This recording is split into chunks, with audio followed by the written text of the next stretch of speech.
one thing I didn't do, I didn't really introduce you. Okay. What do you think? Try to do it. Should we do it today, or should we do it when you are the proper guest of the session? Let's do it that other day. Maybe you can just, All right. I don't know, like, yeah, we know each other for some time, and I get an opportunity to interact with you in professional and also like private ways. So I know you as a person, but maybe we can introduce you as well. So I have some questions. So for those like who doesn't know you, maybe like, please could you introduce yourself? Like, who are you, what you're doing? I know like people might know a little bit, but you can start talking about yourself, because this day it's focused on you, not on me. So. All right. Thank you, then. I'm also looking at the Zoom chat. It seems like somebody has seen our Venice Biennale. Thank you for attending. So I will just very briefly introduce myself. I studied architecture in Slovakia, which is a very small country in Central Europe. It's a place where that is probably not so well known for its architecture, and it's for a good reason. There is the architecture is very locally focused, and it's not very global. First I studied at technical university, which is the usual technical education where you're supposed to become an architect that is able to produce housing and office buildings and so on for production. And for me, somehow that was frustrating, and I didn't really understand and didn't follow and didn't know what to do as an architect. So immediately, even while studying at that university, I also added one more university. So I was studying at two universities at the same time, still in the same town. I went to the art school of architecture, which was very important for me, because I met great people there. Some of them will be guests in one of these days. And for me, suddenly I saw that architecture could have a concept, that architects could read philosophers, that there is a theory of architecture that I didn't know about at all. And suddenly everything came together and started to make sense. So how old were you, sorry? Yeah, I was just graduating. I was almost graduating the first university. So I don't know, 25. Okay. But you see that I actually struggled throughout the whole studies. Like it takes 6 hours here, 6 years to finish, to graduate architecture, and also after 4 years, I realized that this doesn't really make sense. It's exhausting.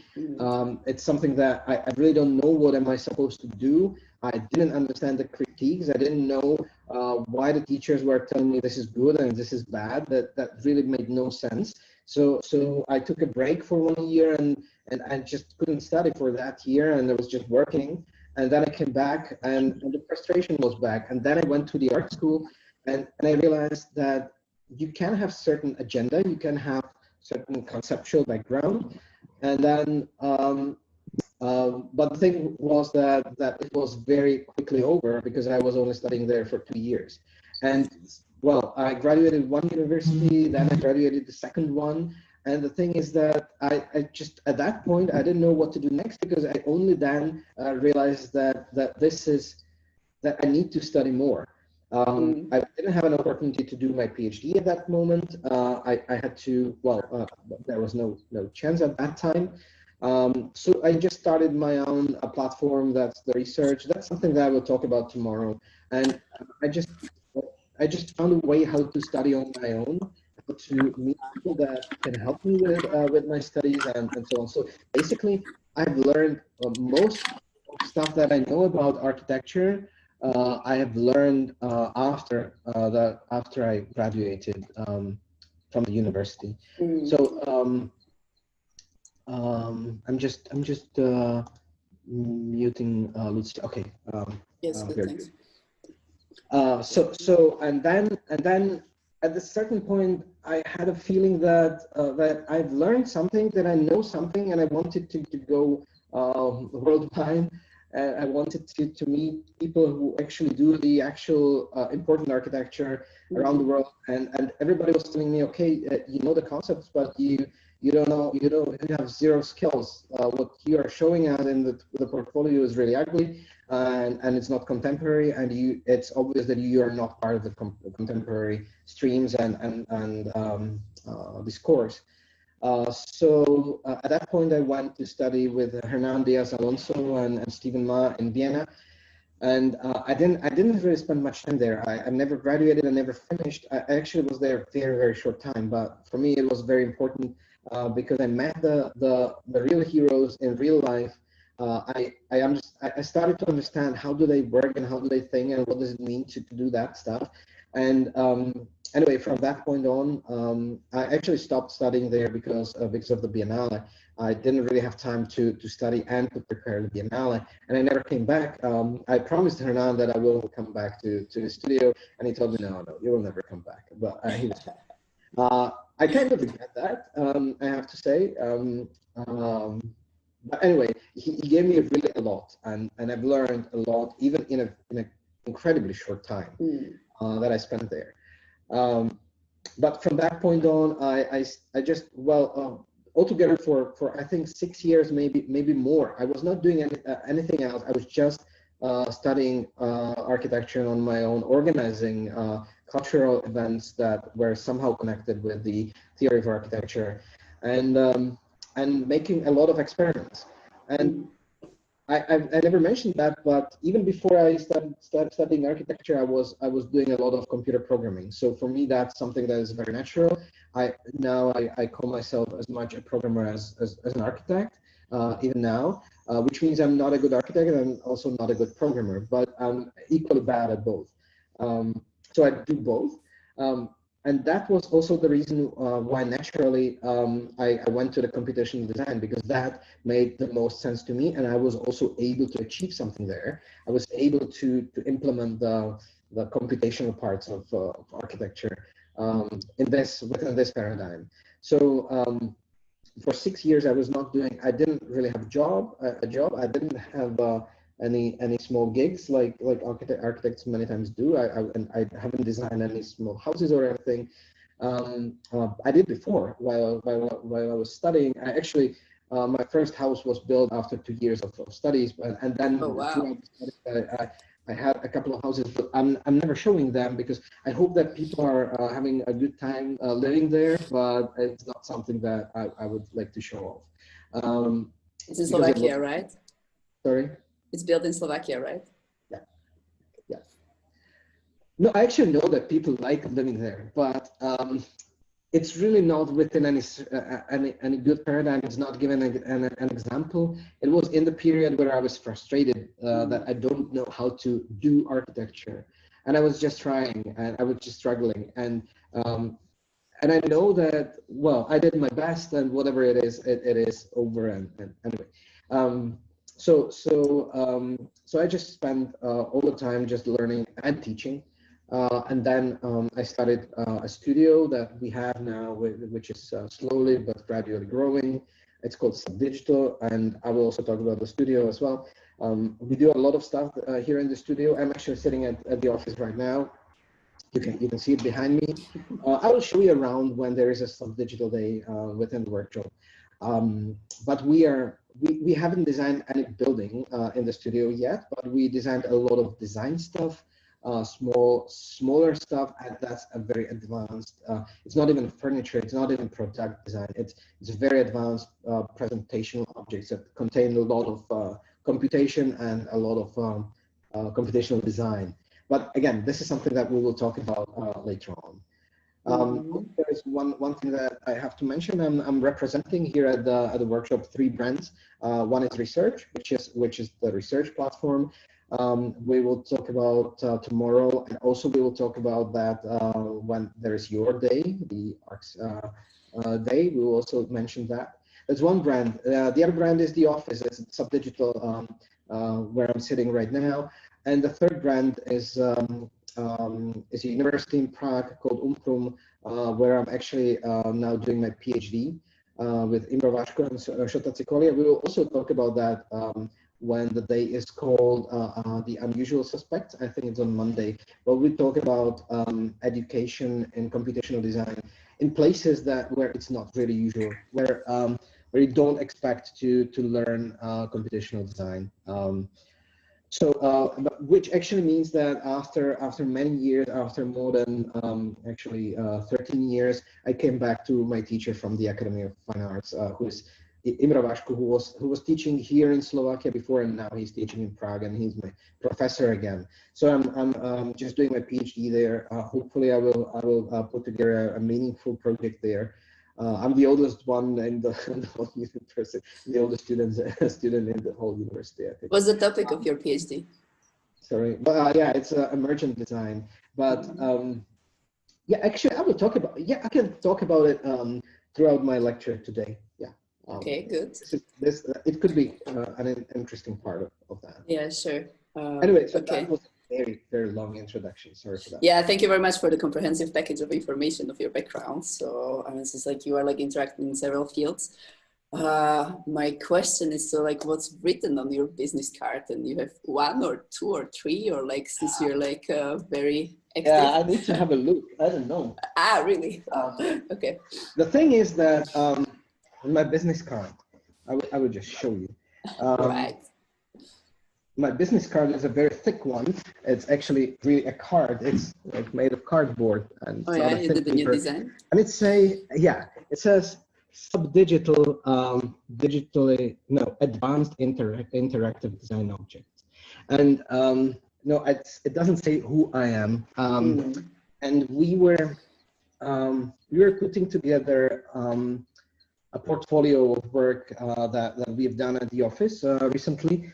And we've been working like this for only 3 years, and we already have almost 100 pages of portfolio, and we are just being very brief with each page. So we've done a lot of work, and the thing is that here at Subdigital we have a fairly flat structure, which doesn't mean that everybody is doing everything. Well, it does mean that everybody is doing everything actually, but we have a very strict workflow. That somebody is responsible for something, but when, like, for example, somebody is making a design, but there's a lot of tasks at the office. It's not about just designing. It's a lot of tasks. You need to do a lot of bureaucratic things, a lot of stuff, public relations and so on. So somebody is responsible for doing something, but then everybody else has to approve. So everybody is involved. Therefore, it's difficult to say who is who at the office, because it can happen that I will design something, but after that, everybody else will have to have a look.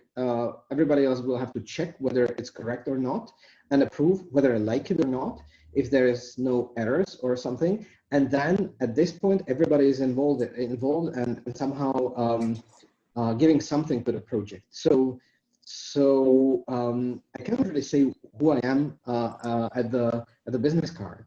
What we wrote on the website and into the portfolio, we are saying that I'm the creative director, but that's actually for the clients. That's not really true. Okay. So what is the coolest thing about your job?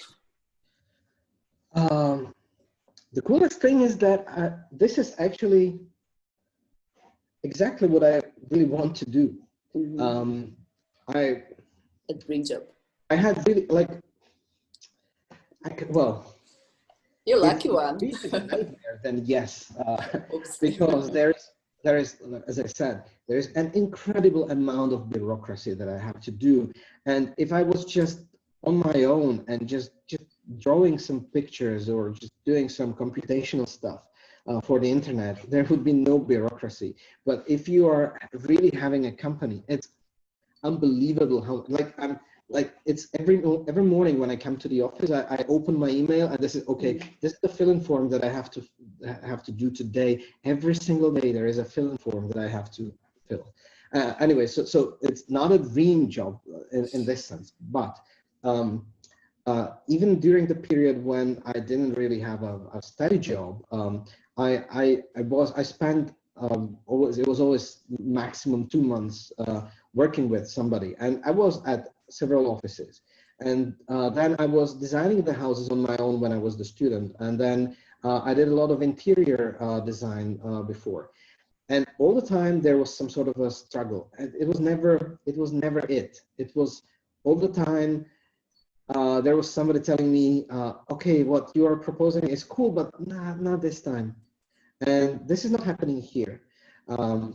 And actually, I've forgotten about one of my work experiences. I was actually almost 1 year in a startup developing a 3D software. So I spent some time. Yeah, I spent some time developing a 3D software as a programmer, actually a software architect at that point, which I'm not educated for. And well, anyway, and that was also a constant struggle. I was not even in the like architectural job. Not only there, people were telling me this is cool, but not this time. They were telling me the same when I was a programmer. Even as a programmer, I was told that's very cool, but not for us. And I was like, anyway, it was frustrating. And it's not frustrating here when it comes to this this part. This is really what we do here. Is really what we want to do. It's throughout all of the projects that we had, there was one that we didn't like, and it also shows the project. It also shows, but there are many projects that we made, and we liked all of them because sometimes we had a client, sometimes we don't have a client. Even when we have a client, it's usually fun. We usually manage to somehow explain to them what are we doing and why, and they see the passion, and we actually really invest the passion to the work. But at the same time, I have to say that it's not this is certainly not a success story because we're not there yet. We are not successful yet. We finished a couple of projects for clients that were very successful, also as a result and also as a business. But then very often we struggle to get a client. But we decided not to make any compromises when it comes to the content. We are not producing any content that we wouldn't like. Okay. So that's very cool about our job. Mm. Nice. So, and by the way, could someone with different background do your job? Sorry, once again, what about different background? If someone with a different background could do your job, because I see like you're very diverse. Yeah. I see.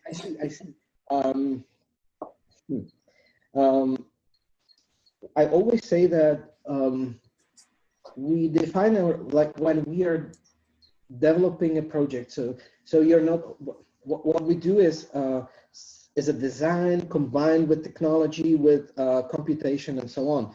So when we are defining what the product is going to be, we are always defining it so that we are experts in the process. So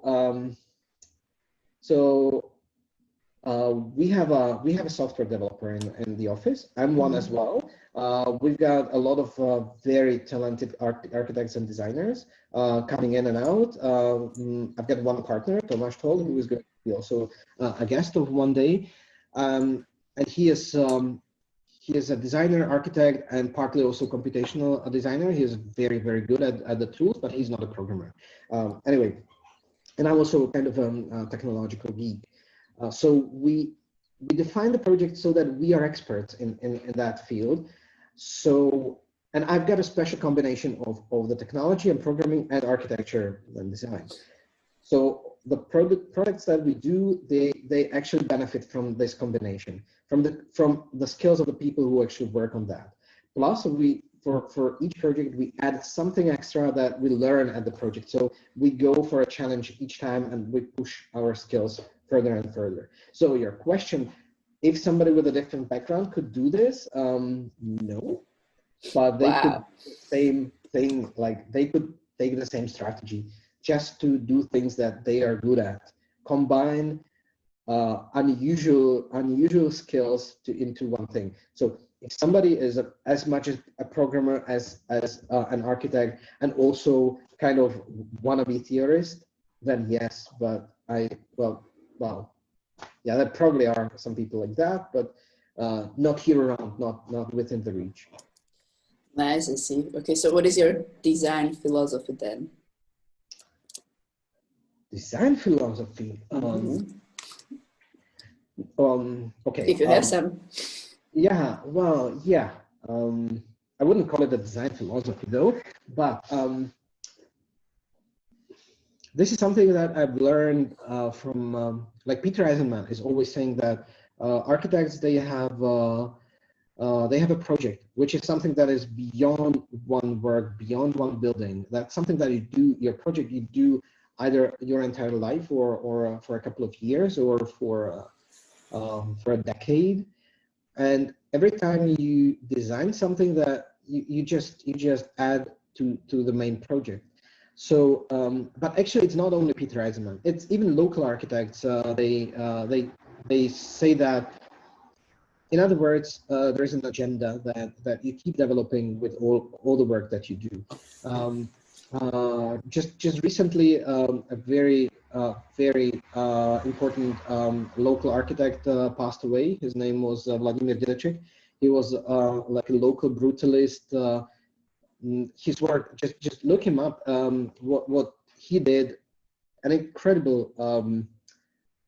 He's shown an incredible design skill. But anyway, when he was talking about his buildings, they're so different and huge in scale, and also some small, but mainly huge buildings. But he told in one interview that his entire life he was designing a cottage. He was he was designing a wooden cottage all the time, just like a cabin. And if you look at his work, you actually see it there. So basically, he was developing the same idea over and over again. And this is something that we are intentionally trying to do as well. We're trying to have a certain agenda, and we try to apply the agenda to any design product that we do. And I think that's a very good thing also even for the client, because we are not improvising when it comes, like, we are not telling that, or maybe we are telling, but we are not working this way with the client, that we say, okay, come up with, define your need and we will find the best thing for you. We just, when the client comes with a need, we say, okay, we've got this workflow and we can apply it to your problem, and we can solve your problem by applying what we already have developed. And now, so you were asking what that thing is. We're trying to have an ongoing agenda that we develop theoretically. We are publishing in scientific papers, we are publishing articles. And we were talking about something that, well, first of all, emergent design. I will talk about it in the next block. Something that is called design by behavior, which is something that doesn't exist yet, and I haven't really managed to develop it enough so that it actually does exist. But right now we switched a little, so our new works will be somehow investigate the discrete aggregates, which is kind of different from what we've been doing so far, because we were not on the discrete side of computation. We were on the fluent and smooth and so on. But we are also going to somehow back it up theoretically, and we are going to spend the summer with our interns on developing the idea of discrete aggregation, so that it actually complies with our expectations for the emergent design and complex systems. So design philosophy, no, but design agenda, it's this discrete aggregation, and well, that's a new thing. And the old thing that we've been working on for a couple of years is complex systems, simulations, emergent design, like that. And we try to apply it to whatever we do. We don't always succeed with applying, but that's what we would like to do. Trying, yeah. So back to our topic of today. So what exactly is computational design and why we should care about it? I mean, what is it for you? Can you explain it for people who have no idea about that? So yeah, I will try to show my positions in the presentation in the next block. But I would really like to tell you what I think it's not. Okay. And I think because I will not talk about that later on. it's certainly not what we hear very often, that the computer is an advanced pencil. Like, this is something that I've heard so many times in my life, that don't worry, the computer is just a very advanced pencil. It's still just you, the architect, who actually makes the sketch, not this time on the paper, but you use the computer mouse and the computer screen. And just don't worry, it's the architect who is doing the design. It's still just an advanced pencil.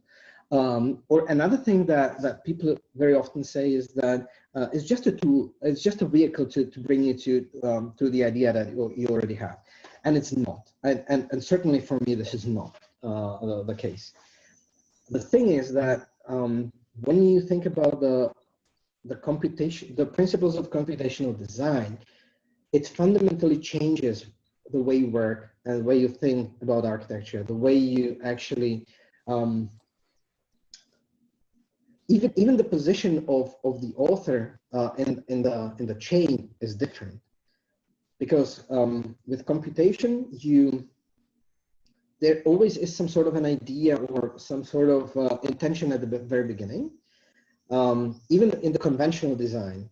In the conventional design, there is, we actually have a diagram for that we would like to show to our clients, but it tells about efficiency of computational design. Okay, so I'm not going to really show that, but anyway, with a conventional design, there is certain intention at the beginning. So the authorship, the idea, or whatever you call it. And then the architect needs to implement it. And the implementation of the idea is something that the architect does as a skill, or just it shows how skillful the architect is to implement the idea. And that's done by sketching, by drafting, by modeling, by just fulfilling or making the idea real. And if you don't like that implementation, you need to start over and do it again and again. So the skill, the talent of the architect in the conventional design is how well he or she can implement the main idea. With the computational design, this is the workflow is completely different. There might be an idea at the beginning or an intention. I will come back to it. But then you need to make it very abstract. Then you need to somehow turn it into an algorithm. So that with an algorithm, you need some data that actually enters the algorithm, and the algorithm processes the data and outputs something. When you change the input data, the output is going to be different. You need to think about all the possible data that you can have entering the algorithm. And the algorithm is the tool that actually makes the implementation. And then you can, and that means that with the intention, you need to really think about the intention well. And with a conventional design, the intention can be something very banal. It could be something way too simple, something that is not ambitious at all. With computational design, it's not really possible. It might not be ambitious, but it cannot be banal. And it has to be consistent. And that's the interesting part, because the intention at the beginning needs to be consistent so that you can make an algorithm out of that. You need to make an abstract version of that intention at the very beginning. And you need to make sure that it actually works under many conditions, because you don't know what data is entering the algorithm. And this sounds very geeky and mathematical, but if you even think about it philosophically, you need your first intention, the idea, to hold together, even philosophically. It cannot be something that is just made up, arbitrary, or banal, or just messed up. It has to be something that holds together, so that when the data enters it, it actually produces some meaningful output. And so in this sense, the implementation is not up to the architect, but up to computer or the algorithm. So now the focus shifts from the implementation to the idea itself. So you need to be way more theoretical when you do computational design, and you need to be very systematic when you make the algorithm that implements the idea. And in each position, you need to show some skill. and in each position you need to show the authorship. That you make decisions as an author, as an artist and an architect in all of these positions, and then you produce a lot of outputs, and that's the practical part. Of course, it produces a lot of valid outputs. You can choose from the outputs, you can measure, you can implement all sorts of pragmatic reasoning behind the design. So there is a lot of good parts, but I think the most important thing is that it actually requires to be very systematic, and it requires to be very coherent with the idea. And because of that, I think that the paradigm or the discourse of the computational design is the one that is contributing to the actual valuable stream of architectural theory. So starting from some people say that it really started with Alberti, but even with the Vitruvian writings, there is a stream history of thinking in architecture, and it was self-reflective, and well, we can discuss that, but but when I see the contemporary discourses in architecture, it's the computational design that actually has the best chance to contribute to the history and theory of architecture. Yeah, so architects gonna be scripting in the future, right? So what would you say, like, it's the hardest? I actually think that they were doing something like that in the past as well. But in a different way, maybe, right? Yeah, not using computers, but yeah. Setting up the logic, putting it into like right order, and so. Yeah, good. So my other question is, like, what is the hardest part of your job as an architect? But you are not really an architect, like practicing architecture. You're also like programmer and like doing things. So what would you say, like, is the hardest part of your job? The biggest struggle? Yeah. It's not hard. It's actually not hard. But on a personal note, for me, it's hard to be the team leader, a good team leader. But that's a very personal thing. For me, it's a new thing. We started, we developed a workflow at the office where everybody is involved, where everybody has a certain word and position, and we are really not emphasizing individuals here so much, but every job is somehow a teamwork, a proper teamwork, which is out of necessity, not out of some political reason, but really that shows it proves to be a good way of doing things. But for me, the hard thing is to actually manage a team of people who are incredibly talented, smart, patient, and everything. Like, they all have the best qualities, but for me, at this position, that was something new for me and difficult. But the work itself, it's fun and it's good, and we are just thirsty and hungry for more work because we like it, and we just there's no one here around who would just avoid working. It's good. The work itself is good. It's good to hear that. Nice. So dedicated team led by you. Great. But just like architecture is a field for everyone. Define more. I don't know what the question is about. So are you asking whether everybody can study architecture, or are you asking that even people who have not studied architecture could have their word in architecture? What is the actual question?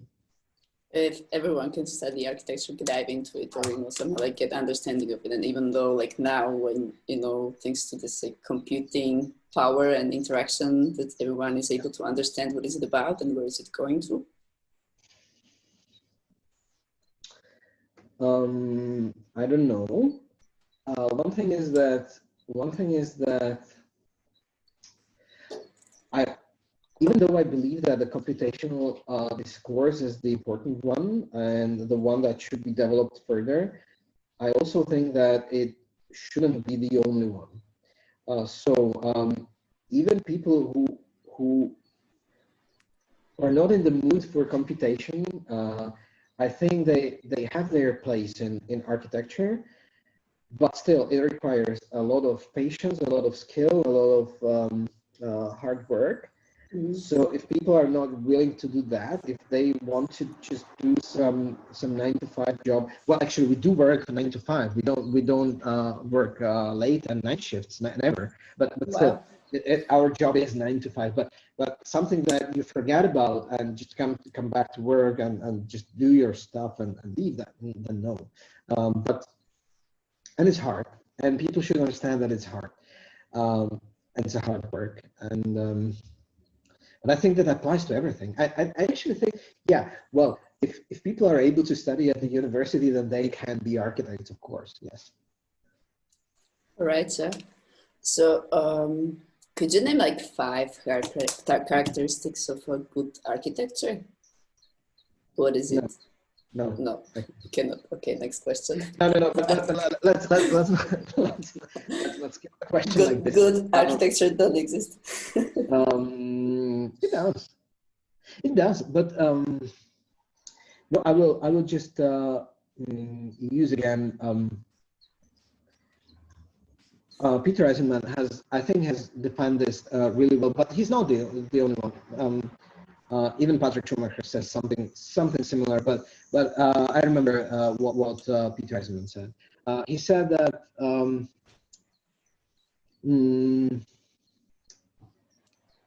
there is like architecture, good architecture leaves a trace within society, and critical architecture leaves a trace within the discipline of architecture.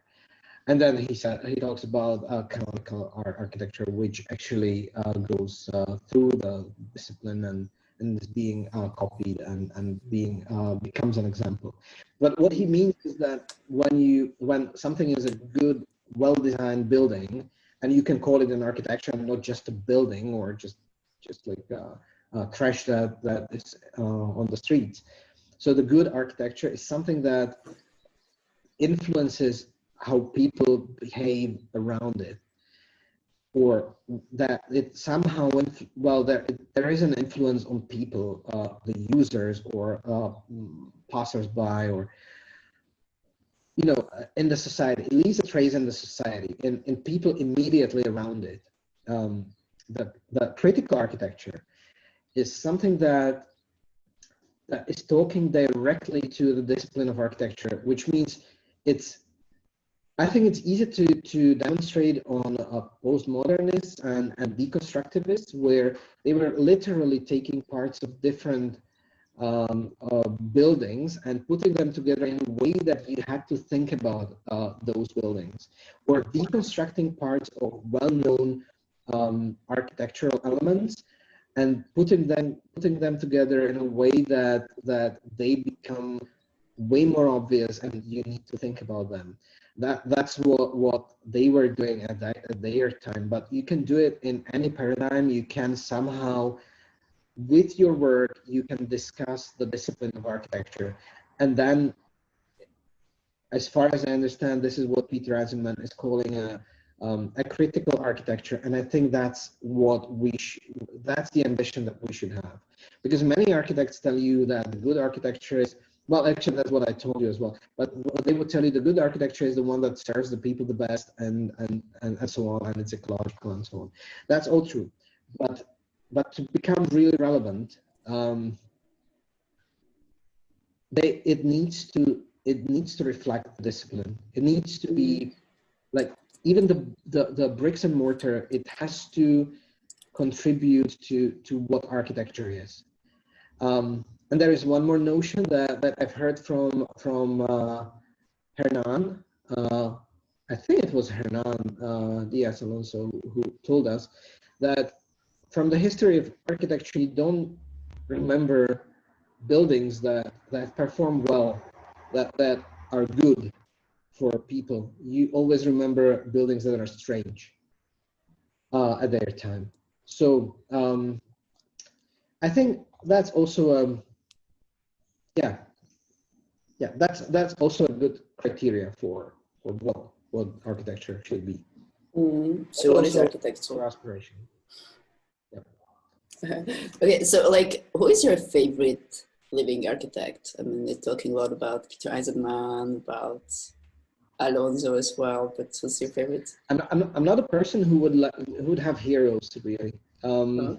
I really don't like it even in that. Well, that's something that is for me that's incredibly annoying in the contemporary society, that people like to have heroes.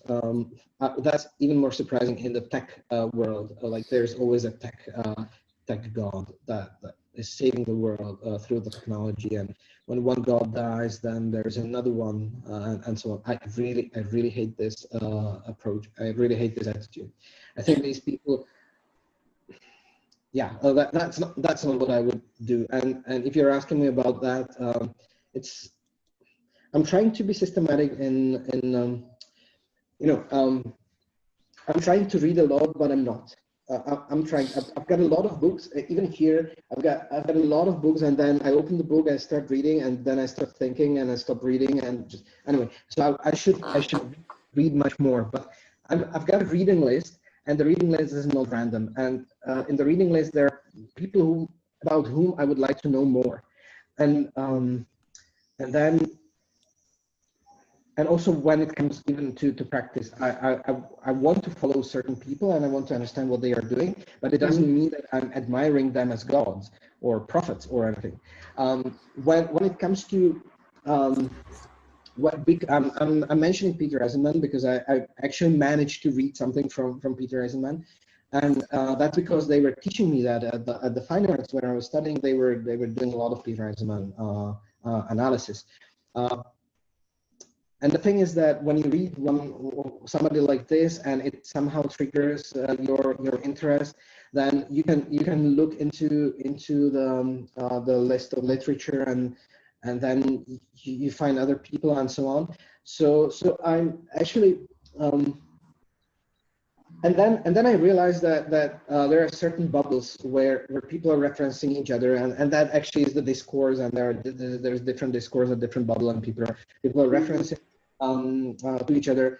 And I just realized that when I come to an environment, to a university where they don't do what we do, and they have a completely different references, referential system, like they refer to completely different people. And actually last week I decided I would just have a look at this different world. Who are they talking about when they talk about certain theorists or philosophers? So I started reading and listening to people that I've never actually paid any attention to. And I'm not going to give you names, but now I understand why I didn't give attention, because it was completely empty and with like I like the references that I have, because the other ones I really find dumb. But just to give you some answer, I will answer with a story. When I told you that at a certain point, when I thought, okay, I should somehow go abroad and learn and maybe meet people, I applied for a PhD with Peter Trummer in Innsbruck, I wrote down a proposal for the PhD, like what I want to investigate with my PhD, and it was completely theoretical. And I had a list of citations and so on. And he actually replied to me, and he invited me for an interview. And he is, if you know him, he is a very immediate, spontaneous guy. And he told me, like, I didn't really read what you wrote, but I looked into your into the bibliographical, like into the citations. You've got all the right names there. So I had there Peter Eisenman, I had Craig Lynn, I had Manuel de Landa, and somehow Deleuze, and so on. So I had this list of people, and he told me, like, you're quoting the right people. The list is good. When I looked at your portfolio, it's ugly. So I decided I just want to meet you, and I want to know who is this weirdo from nowhere. And I think I still have it somewhere, like weirdo from nowhere. That's what he thought about me. And he was like, I'm not going to accept you. I just wanted to meet you. I'm certainly not going to give you the PhD position. But I think you should go and meet Hernan. He's the craziest person in this discourse. He's the next one in your list. You don't have him there, but he's the next natural follower of these people that you have, and you should go there and study with him and actually learn how to do stuff that actually looks contemporary. So I went there because Peter Trummer calls me a weirdo from nowhere. That's nice, a very nice story. Hey, so like, what is then like your biggest inspiration then? So you're not getting inspired by your favorite living dead architects, but so what is it? Is it, I don't know, computing or programming, technology? Is it nature? It's like interaction. It's like, what is it that you're getting inspired by? Yeah, I'm spending a lot of time listening to lectures because I don't really have patience and opportunity to read. I'm listening a lot. So I'm selecting but all sorts of lectures. I really wish to understand philosophy better, or at least to understand what philosophy is. So there was time when I was listening to lectures by philosophers, and I honestly have to say that I didn't understand to the point that I would like to. I'm listening a lot, actually. Well, I'm trying to be systematic. I'm not just trying to find an inspiration somewhere random, but it doesn't really have to be a certain field. It can be nature, if that's something that is interesting. I was I really like lectures by Daniel Dennett, who is basically who's a philosopher, but he's talking about evolution, and he says that the greatest philosopher was Charles Darwin, and that's awesome. And at that point, also nature is a great source of inspiration. Then Manuel de Landa, he's talking about complex systems and emergence as a phenomenon. That's also very inspiring. And so I'm trying to get all sorts of knowledge. I follow a lot of technology. So that's another part. I'm a real geek. I really like tech, and when it comes to hardware and software, both of them, all sorts of these things are very interesting. Also, sometimes I'm following lectures about programming. So all sorts of concepts in programming. The last article that we wrote to a magazine was about implicit and explicit approach to data, to stuff which is entirely coming from programming. So all these things, but I'm heading towards. I'm trying to be systematic, and when I think that there is something interesting coming up, I'm trying to learn something about it and maybe contribute to it, or somehow benefit from it. So after 10 years of having the Autopoiesis of Architecture from Patrick Schumacher having on my shelf, I really started to read it through, and I started to listen to lectures by Patrick Schumacher because I really want to know more. I really want to understand, because not because I don't want to be critically following what he's doing, but I really want to genuinely understand what he's talking about. At the same time, there is this other field with the object-oriented ontology and discrete things, also very interesting. I'm not there yet to follow the philosophy behind, but I do understand their design approach, and we are trying to do something like that as well, and even push it a bit further. And as I told you, I'm trying to combine it somehow with the emergence. So that's where the inspiration is coming from. Yeah. I see. Thanks. Nice. Good. So I said you're also like really techie, and it's also like the way how our society is like going to. So like, it's also like rapidly changing by like acceleration of the technological innovations. So what do you think, like how this will change architectural discipline? I don't know, but I wish. I really wish, in general, I think when it comes to the prediction of weather, when it comes to the prediction of economy, when it comes to even medical research, all these things are incredibly advanced, and mathematically they are based on complex systems. Like it seems like everything is now understood as a complex system, as a simulation of multi-agent, difficult, something that is not easy to analyze, but possible to simulate. I really wish that the technology was the notion of that the world is complex, and there are many forces that are even controversial, even coming against each other, and they together make they make the world oscillate around some fragile equilibrium.